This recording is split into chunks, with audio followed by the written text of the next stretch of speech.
Welcome to the Sports Bros Podcast, featuring the almighty B-Live, the money man Scottie D, and your host, the head of creative Eddy. The Sports Bros Podcast, by the fan, for the fan, talking sports just the way you like it. And without any further ado, let's give it up for the Sports Bros. We talking sports. The leaves are changing colors from bright yellow to fire red. And with that being said, welcome to your favorite sports podcast, none other than the Sports Bros Podcast. It is a wonderful Wednesday. Yes, the NBA, it started last night. We waiting on one more team. Yeah. So yeah, Tuesday. Yeah, it started on Tuesday. You know, we record on Tuesday and drop for Wednesday. Wow. What else? What a good game that was last night. Yeah, yeah, LeBron dropped 90. No, here you go, that miss, Scottie D. No, we got one team that punched their ticket to the World Series. Did the other team punch their ticket to the World Series? We'll talk baseball down the road. And of course, we're going to talk about football, and more football. So with that being said, time for me to shut the hell up and introduce to you two of the best co-hosts in the world. Introducing first, coming to you live from the Share Studios in Fayetteville, North Carolina. That's right, B-Live. Show them that logo. He is the almighty B-Live. What's happening? What's going on in the world today? I'm going to get this out of the way. I don't want to be here. What? I don't want to do it. Because you just said just a couple seconds ago, we're going to talk football, and more football. Well, football and more football to me, the only reason why my pro team didn't lose because they were on a bye week. Can't lose on your bye week. And my college team has now a 4-3 record, which is the worst record they've had in the past past decade, and I don't like it. And so, but I'm gonna work my way through it. Of course, I want to be here, but I don't want to talk about it's hockey season. It's hockey season to me. Baseball's over with for me. Football's already over with for me. NASCAR's over with. I ain't got no golf. We're about to get into basketball season, and I'm a Hornets fan, so that's already over. So, yeah. Is NASCAR over? I think it might be. I don't even. They might have been in some playoff. Whatever. I didn't think NASCAR ever ended. I thought it was like one big, like it was like a microcosm of a race where it just looped constantly, and every once in a while someone says, "Hey, here's a cup. You're the winner of the cup." It is a loop. You know what I'm saying? Made another left turn. Yeah, I don't like it. I don't want to be here. But go ahead and introduce the other guy, and I'll get through it. You know, I mean, it's what we do. But Miami, the U, double overtime. Let's introduce the other guy. Yep, fit to turn that whole segment into a reel or a short. Yes, I am. And the other guy, he is the pride of Washington, Pennsylvania. He's mean. He's tough. And if another piece of electronic equipment gives him some troubles, he's knocking it smooth the F out. He is the money man, Scottie D. Today, I don't feel like doing anything. I just want to stay in my bed, be live. Cheer up. You don't hear me being all negative. It's all positivity these days. Come on. I have to admit, you did make me a little sad by telling me NASCAR was over. I was just getting ready to start watching it. I'm very sad. Yeah, it's getting cold. Happy Halloween out there. I don't think we're gonna do another episode before Halloween. No, I don't think we are. This is gonna be our big Halloween episode. Well, so this is Thriller Night. That should have been a song. According to Eddy, we release on Wednesday, but next time we record will be Halloween. It's on a Tuesday. Yeah. So it'll be over. by the time they hear the next one. By the time they hear us, yeah. It'll be November the 1st, which means somebody's birthday is coming right around the corner. Yeah, somebody's birthday is coming right around the corner. I'm excited about turning 41. I don't know why, but I'm excited. Everybody, I'm gonna start dancing and stuff. But let me go ahead and shut the hell up, and let us go ahead and shut the hell up. With that being said, before we go into Halloween, we're gonna hop right into it this week. This is the top of the order. All right, let's get this thing started. Here it is, the top of the order. This past weekend in the NFL, fellas, it was a whole hell of a lot going on. And the question that I posed to you two is the worst loss of the weekend. And we had 3 choices, but now we have 4 choices. Was it the Lions losing to the Ravens, the Bills losing to P. Shooter Jones and the Patriots, the Raiders losing to the doggone Chicago Bears, or what happened on Monday night, the 49ers getting hit with the whopping by the Minnesota Vikings? Scottie D, what say you? Well, first, here is a little known fact, and I don't know if you guys know this or anybody else in the NFL fandom realizes this, but did you know that the Seattle Seahawks played the Arizona Cardinals this past weekend? I did not know that. I had no idea. I had no idea. And Seattle won. Seattle won that game. Little known fact. All right, so of those choices, I think the Raiders may have suffered the worst loss. The 49ers are going to be fine. I know that they're on like a little mini losing streak here. It was a terrible loss for the Lions based on the score, and the Bills have looked like doo-doo, and that's like an inexcusable loss to have lost that one. But if the Raiders were to get anything going at all, if they were going to try to stay competitive in the division or the AFC, you have to beat the Chicago Bears, who we were talking about just a week or two ago as potentially the worst team in the NFL. My apology, Carolina fans, but we were talking about the Bears as the worst team in the NFL. Justin Fields looked terrible. The coaching staff was coming undone. They traded away. What's the bad receiver that went from the Steelers to the Bears to the Dolphins? Chase Claypool. Yeah, Claypool. So the Bears are an absolute mess. They're a disaster, and the Raiders seemingly like kind of hung around in a couple games. And Garoppolo got hurt for like the 85th time in his career. But if they're in a division where the Chiefs are taking that division, that's said and done. They proved their point again against the Chargers. So there you have it. The Chargers lost another game. The Bills lost a game. There is opportunity if the Raiders are going to try it all to keep up in the AFC. You got to beat a bad team. And they slipped to under 500. I think that dropped them to 3-4 instead of being 4-3. Just a atrocious loss for the Raiders. So I give up on their season already based on that game. Be Live, tell me what you think. Talk to the people. I'm gonna talk to the people because nobody and their grandmother expected the Raiders to even be competitive, let alone make it to the playoffs. So I don't consider that as a loss at all because it's the Raiders. They weren't expected to do much, and for them to be 3-4, I think is a miracle. So I don't consider that a bad loss. I mean, I consider it to be crippling for their season. Yeah, well, their season is crippling to their season. Well, yeah, but had they won that, they'd have been over 500. That's the whole point. Is crippling to their season. Having Arthur Davis as an owner is crippling to their season. I mean, there's a lot of things that the Raiders have that are crippling to their season. The Lions, they're still 2 games ahead in their division. I mean, they're perfectly fine. The 49ers are only a half a game up, mind you, over the Seahawks. So that could have hurt a little bit, but nah. Did you know the Seahawks played on Sunday? Did you know that? I really didn't care. I just found that out.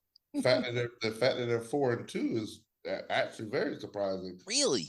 Yeah. So, but at the end of the day, the Buffalo Bills. What happened? Yeah, what is going on there? Like, let's just talk about a couple things. First of all, It's the New England Patriots. Like, we completely gave up on them. I think I said last week that they were the worst team in. Like I thought, they're the worst team in it. Like, when it comes to what they're going to be able to accomplish in the future, they're worse off than the Panthers. God, dog. And then they turn around and beat the Buffalo Bills. Buffalo Bills were supposed to be one of the top teams, and now if you really look at it, they are half a game. They're half a game up on the last wild card spot. They're that close to not making the playoffs at all with this loss. Of course, there's 10 more games to play. There's a lot of season to go, but you have to win these games. These are the games that you're supposed to win. These are the games that they count. Every single game counts. They come later in the season, they're 10-7, and they're tied with the Bengals or something like that, or whatever. And we just don't know. A lot can be said, a lot can be done, but you have to win these games. You're tied. You would be tied with the Dolphins, which you beat the Dolphins. You would have the division lead. Now you're sitting a game behind, and now you're fighting for the last wild card spot. You got to win these games. Buffalo Bills, who are you? And what happened? Eddy, what say you? My initial statement was going to be the Buffalo Bills, but I'm about to roll with Scottie D on this one, man. For the Raiders to salvage anything in their season, this is I don't want to say a gimme, but this is one of the games that you have to win in order for that to happen, because you have to beat the Bears in order to gain some ground in the AFC, because the way Buffalo is looking like, one of the main reasons why Buffalo is looking so bad is because they got hit with an injury bug. They're missing people on both sides of the ball, and that's why Buffalo's looking that bad. I mean, look at the leading rusher last year for the Raiders, Josh Jacobs, 11 carries, 35 yards, 3.2 yards a carry. Brutal. To you, I hate to interrupt. I'm gonna ask both of y'all this though. Las Vegas Raiders versus Chicago Bears. Talent-wise, who do you think wins that game? Well, I don't know. I mean, if we're talking about the Raiders has a quarterback who led a team to the Super Bowl. We have Josh Jacobs, a receiver or a running back who rushed for 1,000 yards last year. Devontae Adams. Did you want me to answer, or did you want to just talk? I mean, because if you want to just talk, don't ask a question. You're asking me a question. Don't come with the ridiculous, like Jimmy G led that team to the Super Bowl. Jimmy G ain't led nothing. True or false? He was the quarterback of a team that went to the Super Bowl. That's true. Then allow me to continue my point. All right, you also have Devontae Adams. That does not mean he led the team to the Super Bowl. Don't you dare do that. You're talking some man that you know better. Go ahead. Scottie D, go ahead, Scottie D. Go ahead. No. No, he already answered the question. He asked me. I want to hear it. Let me answer. So Scottie, I want to hear it. I want to hear. Okay, so Scottie, like you said, the Raiders have a team. Jimmy G was a part of the quarterback, Super Bowl team, and then you have one of the best receivers in the league, Devontae Adams, and the rushing champion from the previous year, the Raiders. Is that where you're going, Scottie? See, I was going there compared to the Bears, whose quarterback they're already talking about replacing. A team that looks futile. Like, we're already talking about replacing their coach for next year. So, look, at the end of the season, when we're going into round one of the playoffs, I still expect the Bills to be there. I still expect the 49ers to be there. I still expect the Lions to be there. I don't expect the Raiders to be there.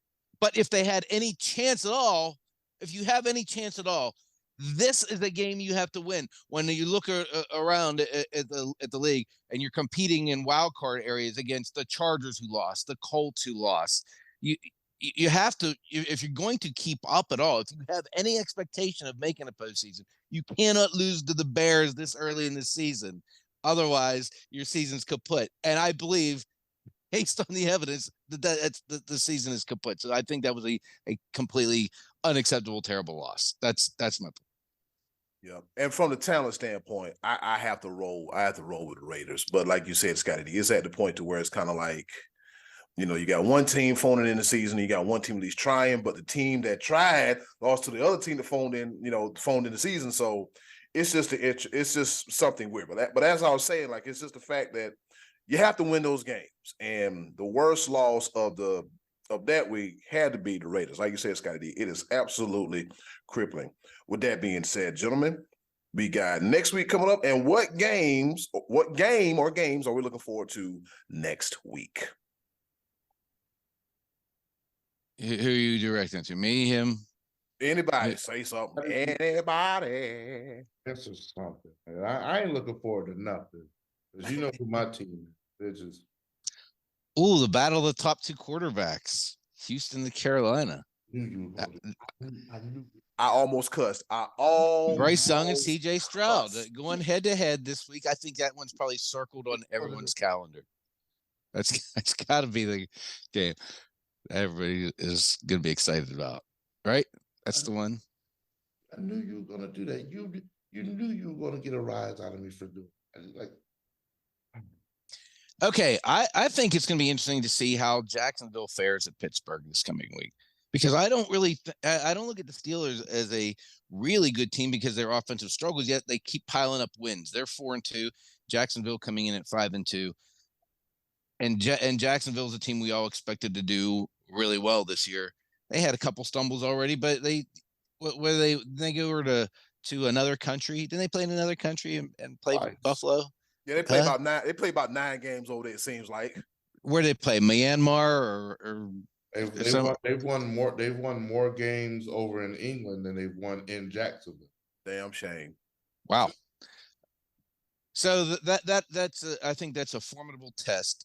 Even though I don't think the Steelers are a great team this year, they have defensively played well, and them at home going into Heinz-Acrisure Field is still going to be, I think, a test for Trevor Lawrence. This has got to be his first time he's been there, right? I want to say this is his second year, third year. Yeah, I think it's his first time being there.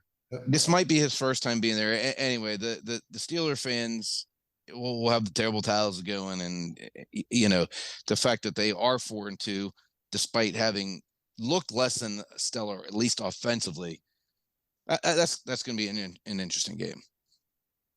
Very much so. What you got, B Live? What I have is I don't like Scottie D at all. You didn't have to mention that. You came in cranky, so I'm not going to take offense to that. You've been in a bad mood all morning. Yes, I have been, and it's going to continue to be that way. As long as my college team is 4-3, all roads lead to Dabo, and that road is under construction right now. But the Jacksonville Pittsburgh matchup is going to be intriguing because of another matchup that is on the books for Sunday afternoon.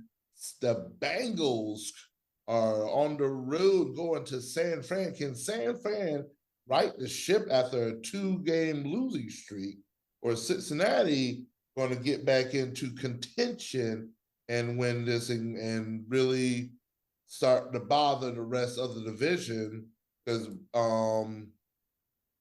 you got Cleveland and Pittsburgh at 4-2, and you got Baltimore at 5-2. Cincinnati is last in the division at 3-3, and I don't think any of us picked that at all. No. So Cincinnati, San Fran, something's got to give. Does Cincinnati go below 500, or does San Fran continue down this slippery slope of losing? Bang bang Niner gang, come on, man! You ain't been banging, ganging, or nothing. Get it together. So what say you, Eddie Cool? The game that I'm looking at is the 4:05 game between the Cleveland Browns taking on the host Seattle Seahawks. Coming off their bye week. Yes, going off the bye week. No, the Browns almost, ran it down their leg in Indy last week. So let's see what they do this week against the Seattle Seahawks, a team that we thought last year, like, hey, you know what? Well, coming to see, like, you know what? You're gonna have this one little magical little run last year, and that's gonna be it. But from the looks of it, the Seahawks are here to stay. And then let's see what the Browns defense do against the wide receiver trio of Tyler Lockett, Jackson and Jigba Smith, and DK Lockett. Because I think that'll be a very interesting matchup. The secondary versus those three wide receivers. I'm gonna have to tune in for that one as well, too. Did everybody pick their games? Yes, and just one bonus game to be aware of. I'm going to be locked in at noon on Saturday for UMass at Army. That's one that I've been eagerly anticipating for quite you're not even gonna wait for my college segment to come with the dumbness. What we're doing? It's a segue. It's a segue. Oh boy. Oh. So all right. And I will still be recovering at that point from the Florida Atlantic at Charlotte game on Friday night. You take a full advantage of me being cranky today. That's what we're doing. you just want to push me right over the edge. You just like I can't help it. I woke up in a good mood. Yeah, you lied so bad. You get on the air and you want to be brand new. I'm the same person on air and off air. That's okay. That's all right. Next time, Eddie Cool, you should start recording as soon as we get on this call, and let the people see the truth behind the money man over there. And the money man is responsible for inflation in this country. I said it. All right. Hell no. I'll tell you what. Hey, the unedited, the raw content, I'll put that on the Patreon. We gotta make people pay for that. We just can't give them that for free. But with that being said, that's been it for the NFL Talk. Coming up next, everybody's favorite segment, the Be Live Top 5. Stay right here on Sports Bros Podcast. We'll be back.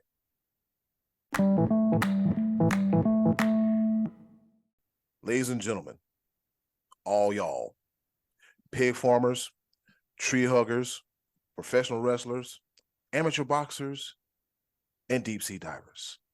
This is the Be Live Top 5. Well. We are who we thought we were, and we let them off. I don't know. How's that quote go? It is what it is. When it comes to my top 5 this week, I had to shake it up a little bit. And I had to, I didn't want to do it, but I'm going to do it. Simply put, I'm going to just give you my top 5. I'm going to give you the reasons why. Coming in at number 5, I have the Washington Huskies. I had them in my top 4, but you can't struggle against a 1-6 Arizona State team. And Michael Penix, you had a little rough showing for your Heisman. Need you to get it together. Number 4, the Ohio State University. I dropped them down because it's the Marvin Harrison Jr. show. I don't see anybody else on that team that's doing anything. Both offensive struggle, Ohio State, Penn State. I didn't see top 5 in either one of those teams, but somebody has to be up there. Ohio State won that game, but if you find a way to stop Marvin Harrison Jr., you stop the Ohio State Buckeyes. Number 3. Oh, this hurts. Oh, God, it hurt. But the ACC matchup of the week, Duke versus Florida State. Florida State pulled it out. Duke's quarterback was hurt, but at the end of the day, Florida State just manages, especially in the second half, to win games. And they've got one of the easier routes in the ACC to finish it off undefeated and make it into the college football playoff. Florida State, you're now in my top 5, and you're coming in at number 3. Number 2, the Georgia Bulldogs. Same thing. They start off slow, but they handle their business. And the SEC is down and terrible this year. There's no reason why Georgia won't just run right through them. But they still were down 14-3 to the 2-5 South Carolina Gamecocks. I said what I said. Number 1, Michigan Wolverines. They still ain't played nobody, but they dominate every team they've played so far. we'll see very soon when they face Penn State. But I think Michigan will beat Penn State by 4 touchdowns. But what I came here to say was to be live not top 5 because these teams just overrated. They one week I praise them, I raise them up, I put them on this pedestal, and they disappoint me. Coming in at number 5, they're on both my lists this week. The Washington Huskies. You can't struggle against Arizona State. I dropped you down, and you're overrated. You got plenty of chances, but the Pac-12 is tough. It's going to be very interesting to see if Washington can make it through and put a Pac-12, about to be the Pac-2 team, into the playoff. Number 4, Texas Hook'em Longhorns. Houston, they're the team that's going to be replacing you in the Big 12 when you run off to the SEC. You can't struggle against Houston if you're supposed to be one of the big boys in the SEC. Just need more things. You can't struggle. You can't struggle against Houston. No. Coming in at number 3, Sooner Nation, come on. Oklahoma Sooners, again, you can't struggle against lesser teams. And man, oh man, 2 points over UCF, that ain't it. And that is overrated. And y'all were down for the majority of the game. Y'all had to come back to beat UCF. Ooh. Keep playing like that. Big 12 ain't gonna have nobody in the playoff. Number 2, I said it. My Clemson Tigers. I know it's not overrated because they were 4-2, they weren't ranked, et cetera. But come on, bro. Stop fumbling the ball at the 1-yard line. We got to stop fumbling. We lead all of college football in fumbles lost. We got to stop doing it. 10 fumbles lost. We get this. What are you doing? Lovnick, Shipley, what are you doing? What are you doing? Stop fumbling the ball. Stop that. Oh, there's no reason we should have been in double overtime against Miami. Up 17-7. No way. And then that stupid stop changing the play at the line. You ain't that good. No. Go with Dabo. Number 1. I'm sick about our performance. Clemson should have been number 1, but come on, bro. Virginia. Now they're 5. North Carolina Tar Heels, what are you doing? Undefeated, number 10 in the nation. You lose to Virginia? Overrated. North Carolina, there you come in at number 1. I don't know what to tell you. Now you're struggling to even get to the ACC championship because it is what it is. What say you, fellas? Well, like you said, you can't struggle coming to the ACC championship. Michigan looks unstoppable. Something seems off about Georgia. And I'm going to need Desmond Howard. We missed this last week, but I'm going to need him not to say the phrase Big Penix Energy. I'm gonna need him not to do that. Ever again. Hey, look. Penalty box. Desmond Howard, penalty box. Don't do that no more. Don't ever do that no more. Scottie D, what you got on your side of things? This is gonna be great. Well, maybe Iowa shouldn't have lost to Minnesota. That was another Iowa not came in at number top. 6. Yeah. Number 6. I almost had him on there. I switched it up at the last second. I was like, yeah, Washington was a little bit more of a disappointment. But yeah. That was one Iowa maybe will need a little bit later on down the line, but they'll be bowl eligible though. They could probably make a bowl game by the skin of their teeth. Yeah, that's something that Clemson is struggling to do. There's a bowl game. Hopefully, there's a bowl game they can qualify for. Yep, the Loris Bogoff Bowl. That might be a interesting. Played right there at Henneford Field. Well, anyways, that's been it for the Be Live Top 5 and the Not Top 5. Coming up next, we're gonna talk about some baseball. Yes, The World Series upon us, but we got to get these league championship series out of the way first, all right? Coming back at you right here on the Sports Bros Podcast.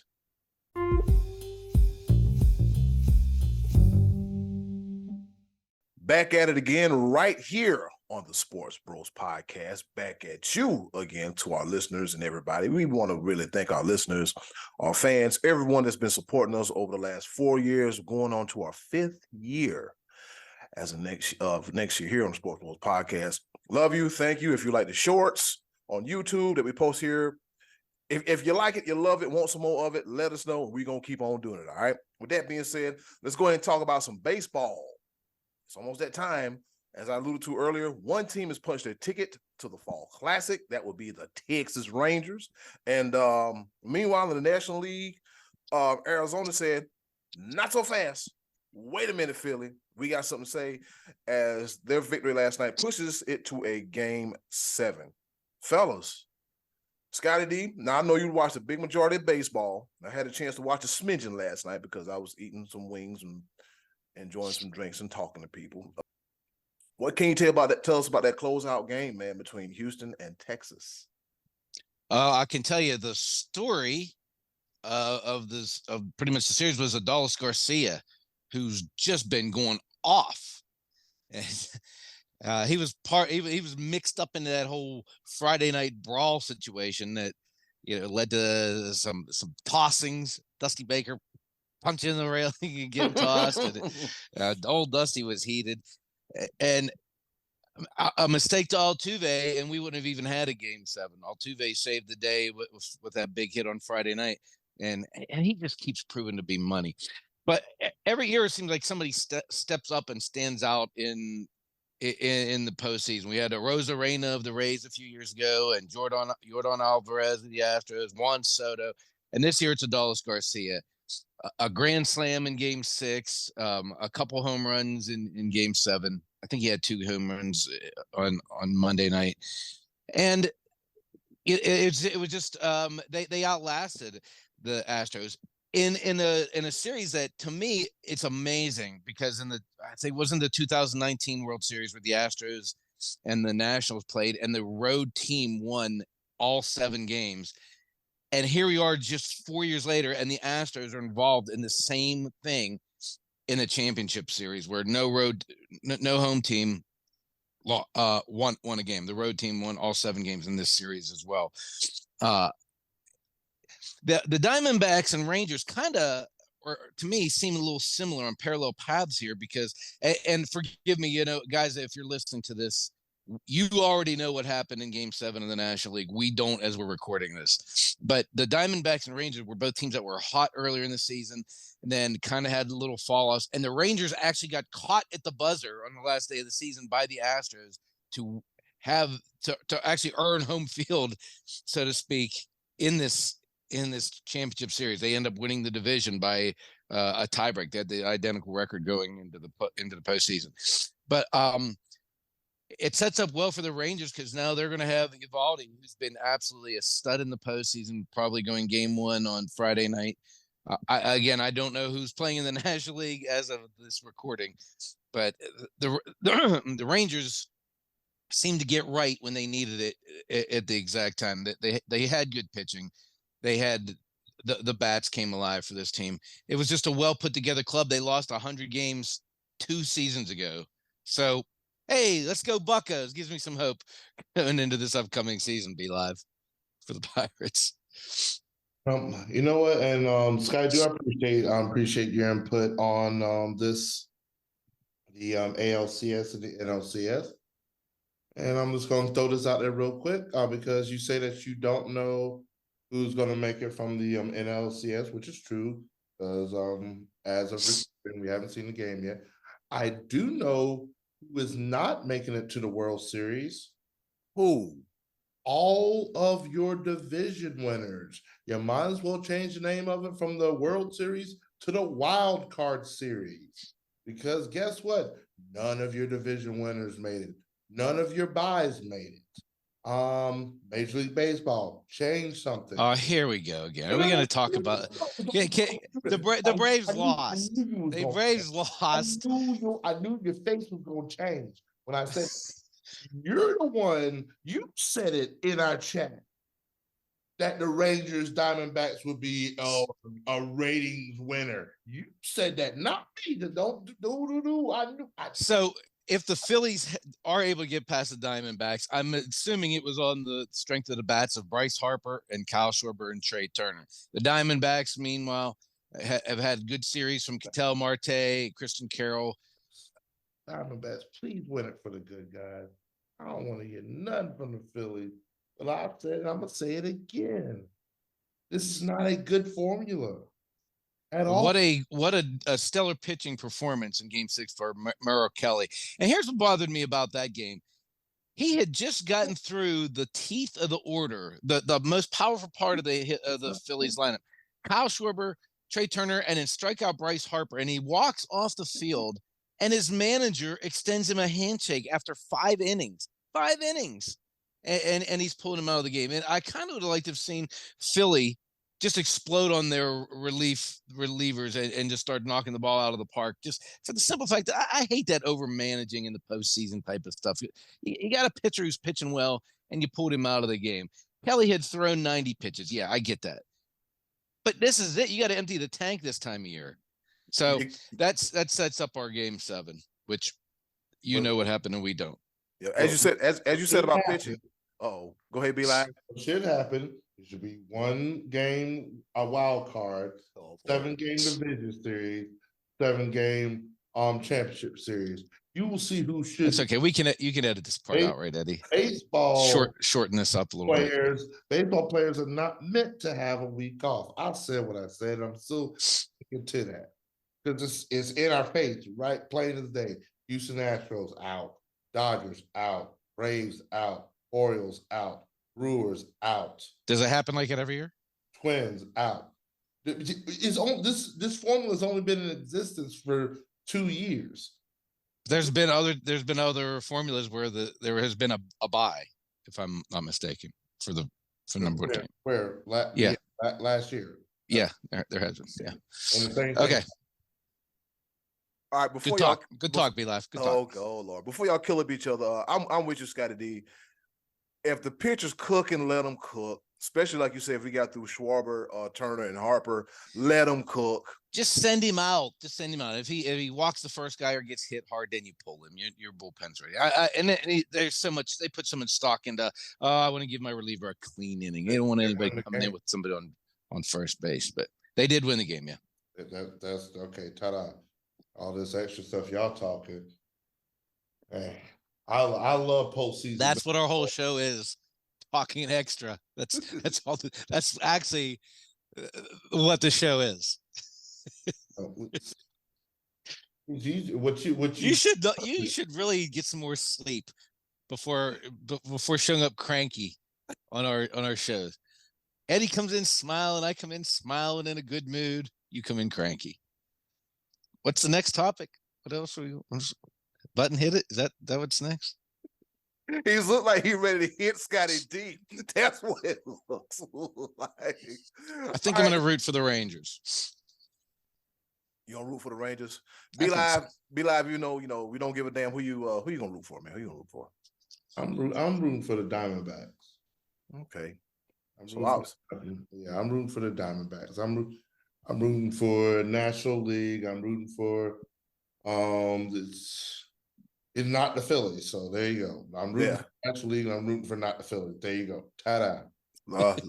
Hey, let's go Rangers. Let's go Rangers. They're looking hot. They're looking real good right now. And would that be? That's about the 4th or 5th time that y'all two have agreed against me. I'm about sick of this. Might be time to start reevaluating. Is this collusion? Did y'all have a conversation before I got here today? No, we had no conversation. We're just going to disagree on everything that both of y'all going for the Rangers. I'm gonna go with Scottie. You said I'm gonna go. Eddie, you have a number of a therapist. I'm sure you could pass along. 7 times today. I got a free week. You can use it if you need it. share your therapist number with B-Live here after the show. I'll even stitch you in on the call too. But looking at my phone, because I ain't got to watch yet, I will say this. Guess what time it is? Time for y'all to get off. Time to change the wild card format. Yes, absolutely. Oh, I'm glad you asked. It is time for our favorite portion of the show, the choices of the voices. And with that being said, hey, old button, what's up? Hit it. Choices of the voices coming up right after this.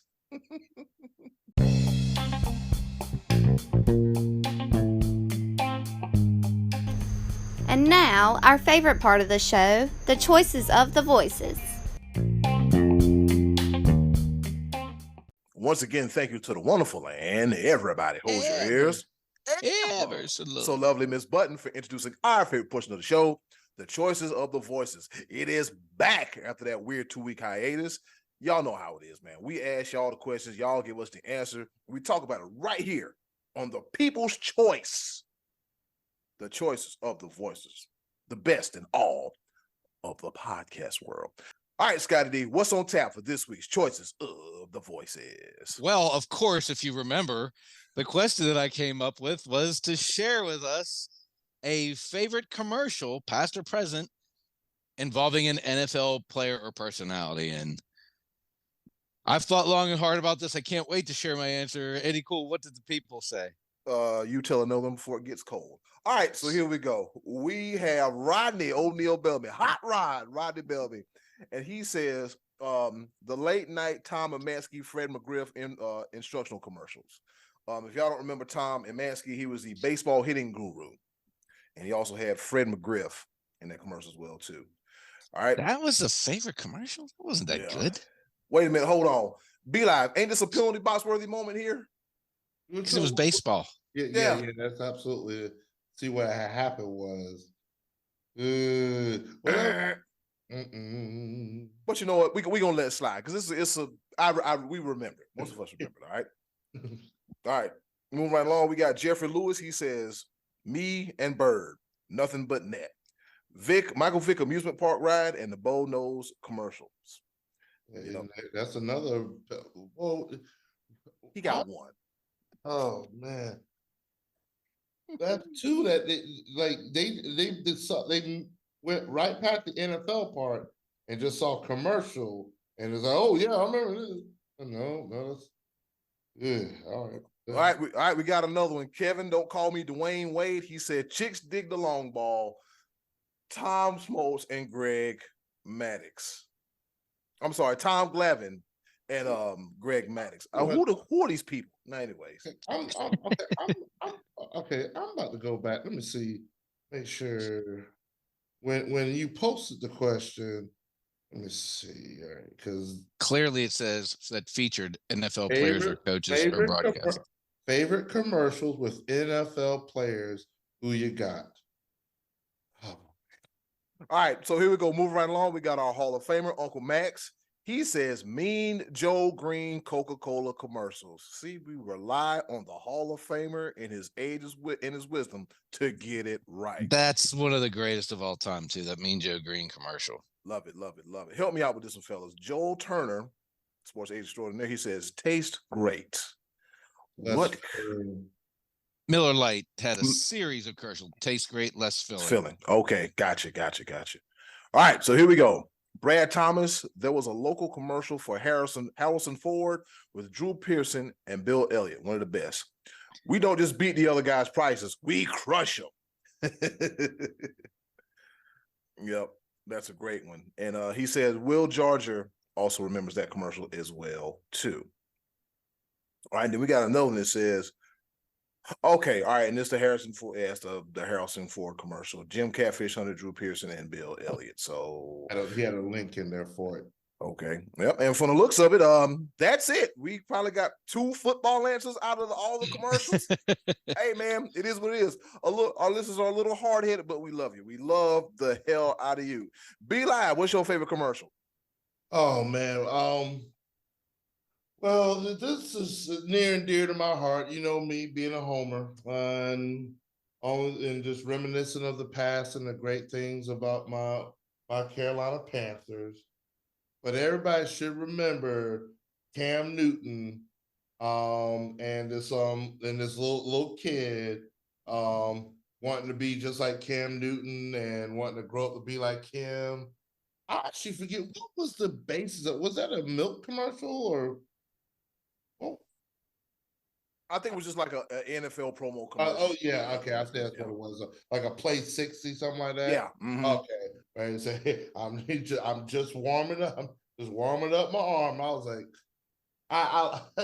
he's like, I'm gonna grow up and win the Heisman and then win multiple championships. It was just precious. Yeah. I'm just warming up my arm. Honorable mention, you can throw me in the penalty box you want to, because this guy didn't actually make it into the NFL, but he made it into USFL right before it folded, so he didn't even get to play.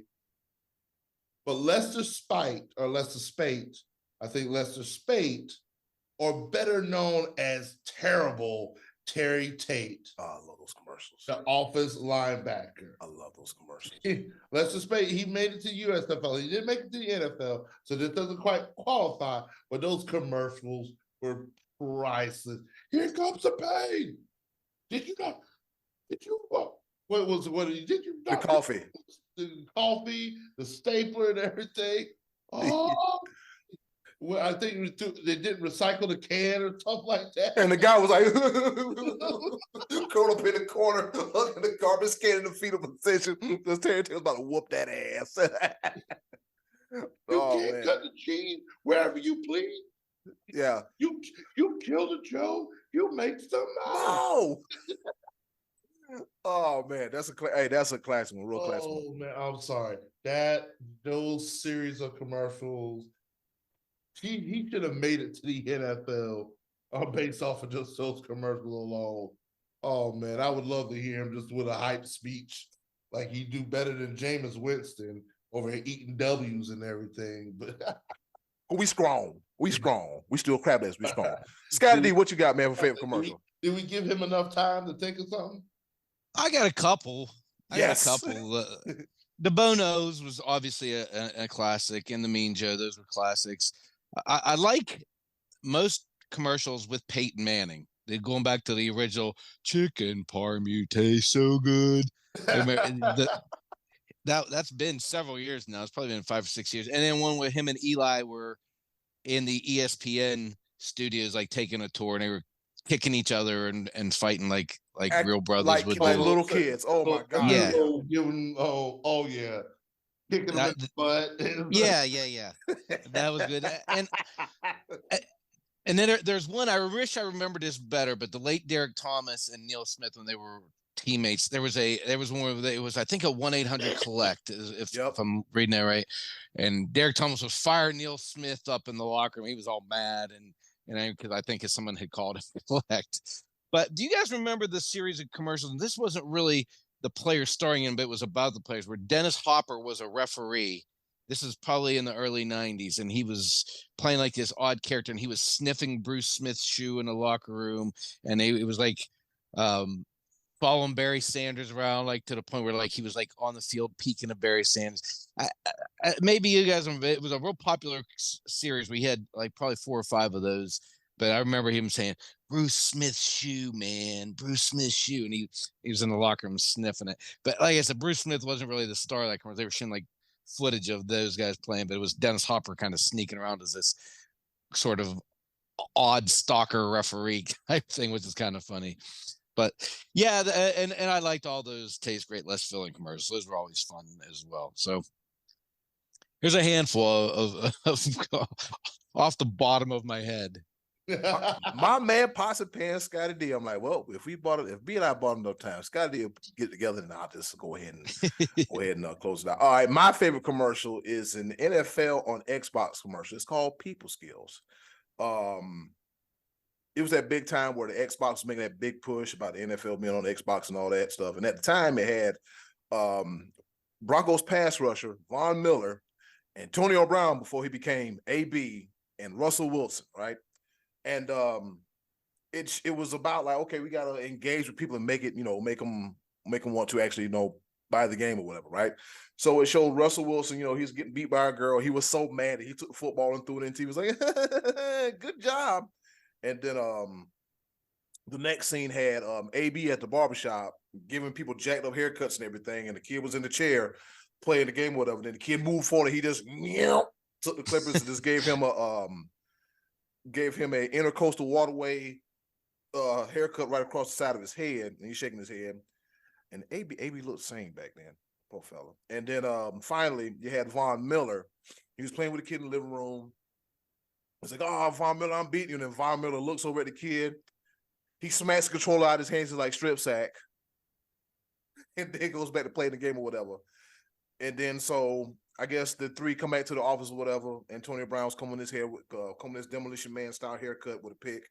And I forgot what the guy says. And Marshawn Lynch is like, y'all need to work on your people skills. And this was on the heels of, I'm only here so I won't get fined. So I just found that. I vaguely remember that. Yeah. Yeah, I had to dig it up, but I found that part so funny. Marshawn Lynch over there like, y'all need to work on y'all people skills. I'm like, of all people, all freaking people, Marshawn Lynch. Yep. So that, so shout out to everybody for their participation in this week's Choices of the Voices.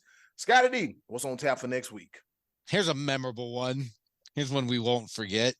Who do you think is the NFL's best young head coach? Ooh. Just to put it in context, I know a lot of you probably are thinking Mike McCarthy, but for our purposes here, we're going to consider him an older coach. I'm not going to use McCarthy. We won't be using Pete Carroll or Belichick. None of these guys who just won't go away. Andy Reid. You want to put an age limit to it?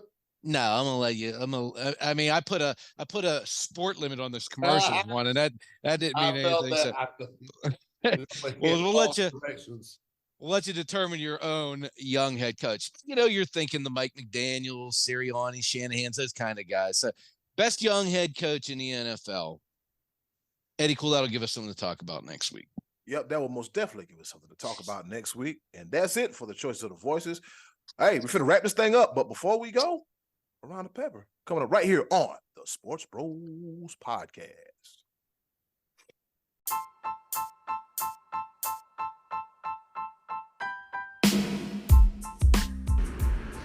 Okay, boys, let's bring it home with a round of pepper. Well, you heard the woman. It's time for us to go home and get what I call the hell up out of here. But before we go, we're going to do the round of pepper. You know how we do it. 3 topics, rapid fire style. Kind of, sort of, not really, here to engage, enlighten, educate, and entertain. The 4 E's in no particular order. With that being said, I'll go first. Fellas, you won't believe this one. On this day in history, back in 1964, the wrong way run by Vikings Jim Marshall as he runs 66 yards in the wrong direction for a safety. The NFL's number one blooper of all time happened on this day in history back in 1964 because he's going the wrong way. Over to you, Scottie D. And then he tossed the ball into the stands, and there was no coming back for it. Number one blooper of all time, and then Leon Lett said, "Hold my milk." Okay. So this past weekend, Saturday, Sunday, 2 games involving Pittsburgh teams, 2 games involving quarterbacks and the spot of the ball that went a long way into determining the game. On Sunday, Kenny Pickett, right prior to the 2-minute warning, takes a quarterback sneak that is obviously short of the sticks, gets a favorable spot. Rams don't get the possession back, and the Steelers win the game. They kneel on the clock from 2 minutes on. Very different from what happened on Saturday when the quarterback of the Pitt Panthers. Now, see if you can pronounce this guy's name. It's spelled Veilleux. Take Villo. That's a good guess. Gotta be French. It's Veilleux. I don't get it either, but it's Veilleux. So anyway, Christian Veilleux, in an effort to seal the deal for Pitt, takes a 3rd and 9 quarterback sneak, gets to the sticks, and slides down to prevent himself from going out of bounds. The game is over. Pitt defeats mighty Wake Forest. Except that the line judge then comes in and marks him a yard short of the first down. How can that be? Well, he said he started his slide there. No, He didn't. He slowed down at the stick and then started to slide. And that brings me to a real problem with this rule. The slide down rule. It's meant to protect the quarterback, but the interpretation of it is so subjective because later in the night I watched the Florida State quarterback run up the middle and start his slide a yard short of the first down marker and get marked a yard past it. So what by making that call, which by the way led to a pit punt and ultimately a pit loss when they should have also been in kneel down formation. What is now the message that you're sending to your kids now? Slide head first or start your slide later. What's that going to lead to? More collisions, more injuries. Stupid, subjective rule call. We need something more concrete to determine what is actually the beginning of the slide or where the ball should be marked on a slide, because I didn't like that. And if you want to say, oh, it's a sour grapes because your team lost, I will confirm that. Yes, this is most definitely sour grapes because I don't think that I think the kid got robbed on that. Be Live, I'm done with that topic. Over to you. I'm just me playing the devil's advocate. I figured you would. I think it was another former Pitt quarterback, now Pittsburgh Steelers quarterback, that caused that controversy, and they had to change the rule. The fake slide, the deke slide. Yeah, you're right. I'm just throwing that out there, you know. Yeah, no, you're correct. But let's talk about some things real quick. So we've heard some controversies going on with that team up north, the Michigan Astros. I mean the Michigan Wolverines. I apologize about that. I slipped a tongue.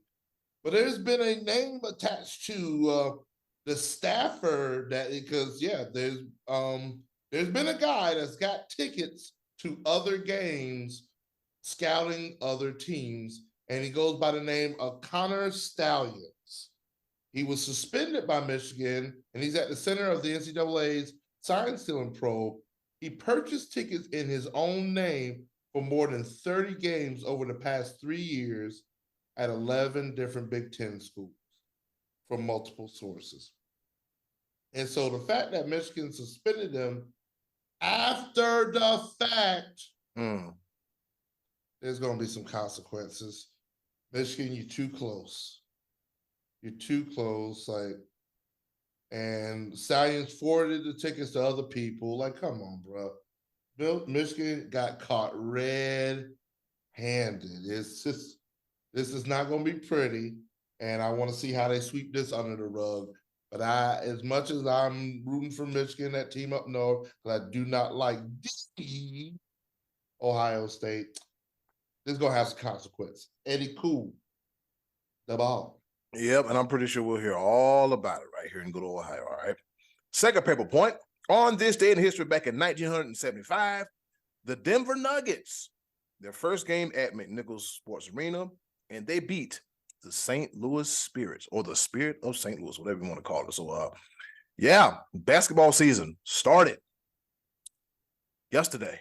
So, the Denver Nuggets win their first game at home, and they beat the St. Louis Spirits. Over to you, Scottie D. Well, I remember telling you guys maybe a year or so ago to watch out in the UFC for guys whose last names end in V.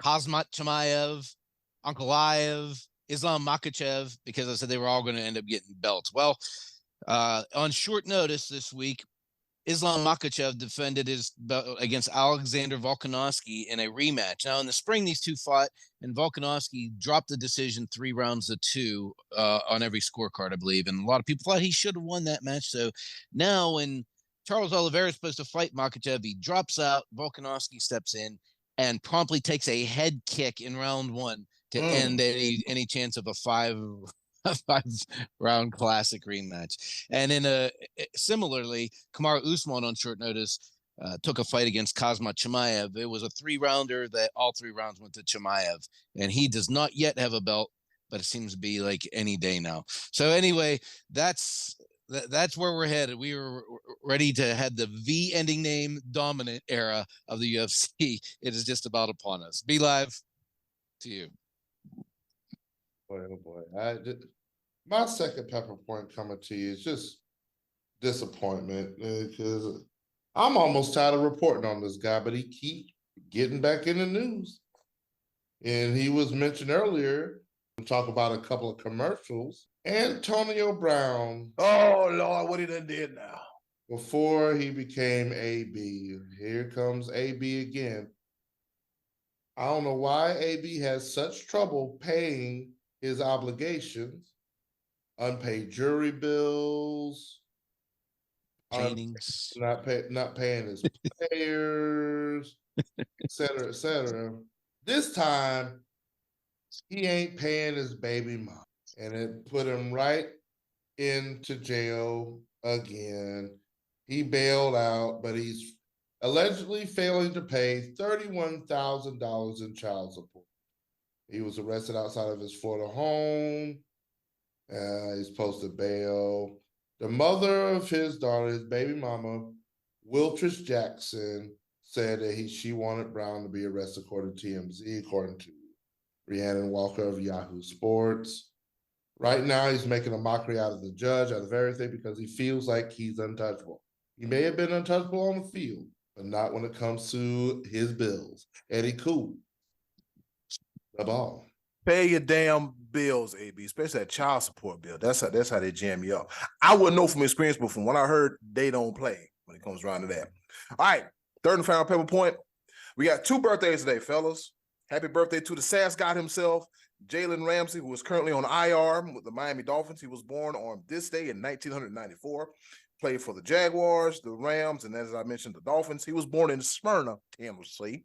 And also happy birthday to Jaylen Brown, who plays for the Boston Celtics. He was born on this day back in 1996 in Atlanta, Georgia.